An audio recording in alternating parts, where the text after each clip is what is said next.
اپنے خطاب کو یوں شروع فرماتے تھے: تمام تعریفیں اللہ کے لیے ہیں، اس کی مخلوق کی تعداد اور اس کے عرش کے وزن کے مطابق، اور بے حد تعریفیں جس سے اس کی ذات راضی ہو جائے، اس کے کلمات کی روشنائی کے مطابق، اس کے منتہائے علم کے مطابق، اس کی مرضی اور منشا کے مطابق، اس کی مخلوق کے مطابق جسے اس نے پیدا کیا۔ وہی عالم الغیب ہے اور رحمان و رحیم ہے۔ میں گواہی دیتا ہوں کہ اس کے سوا کوئی عبادت کے لائق نہیں، اور تمام کائنات اسی کی تخلیق ہے۔ تمام تعریفیں اس کے لیے ہیں، اور وہ زندہ ہے اور ہمیشہ زندہ رہے گا۔ اسے موت نہیں بلکہ وہ مارتا ہے۔ تمام بھلائیاں اسی کے لیے ہیں، اور وہ واحد ہے، وہ یکتا ہے، اس کا کوئی شریک نہیں، اس کا کوئی وزیر نہیں، اس نے نہ کسی کو جنا ہے اور نہ ہی اسے کسی نے جنا ہے۔ وہ بلند و بالا ہے، اس جیسا کوئی نہیں۔ میں اس کی بھی گواہی دیتا ہوں کہ حضور نبی کریم صلی اللہ علیہ وآلہ وسلم اللہ کے رسول اور پیغمبر ہیں۔ وہ تمام مخلوقات سے افضل ہیں۔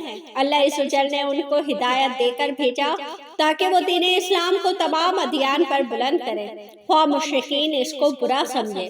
اللہ راضی ہو خلیفہ اول حضرت سیدنا ابو بکر صدیق رضی اللہ تعالیٰ عنہ سے، جن کی تائید حق کے ساتھ تھی، جن کو حضور نبی کریم صلی اللہ علیہ وآلہ وسلم نے عتیق کا لقب دیا، جو پاک تھے اور پاکیزہ نسل سے تعلق رکھتے تھے، جنہوں نے ہر موقع پر حضور نبی کریم صلی اللہ علیہ وآلہ وسلم کی حمایت کی اور ان کی تصدیق فرمائی، اور اب بھی حضور نبی کریم صلی اللہ علیہ وآلہ وسلم کے ہمراہ ابدی آرام فرما رہے ہیں۔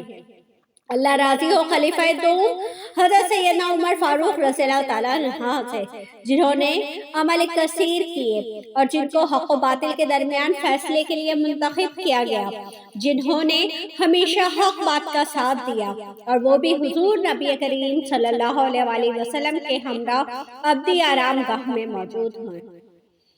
اللہ راضی ہو خلیفہ سوم حضرت سیدنا عثمان غنی رضی اللہ تعالیٰ عنہ سے، جنہوں نے اپنے مال سے مسلمانوں کی امداد کی اور قرآن مجید کی ترتیب و ارشاد احسن طریقے سے فرمائی، جنہوں نے امامت و قرأت سے محراب و منبر کو مزین کیا، اور جو افضل شہداء ہیں اور فرشتے بھی ان سے حیا کرتے تھے۔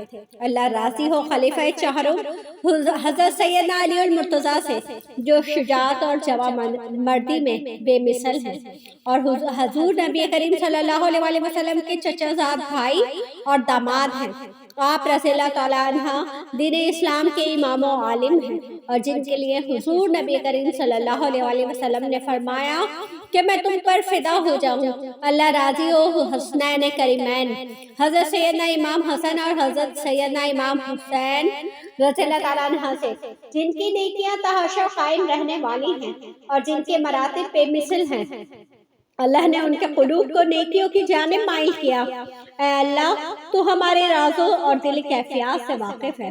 ہمیں اوامر پر عمل کرنے اور نواہی سے بچنے کی توفیق عطا فرما، اور ہمیں گناہوں کی ذلت سے بچا۔ ہمیں اپنے ماں سوا اسے محفوظ رکھ اور اپنی مشغولیت عطا فرما۔ بے شک اللہ کے سوا کوئی معبود نہیں۔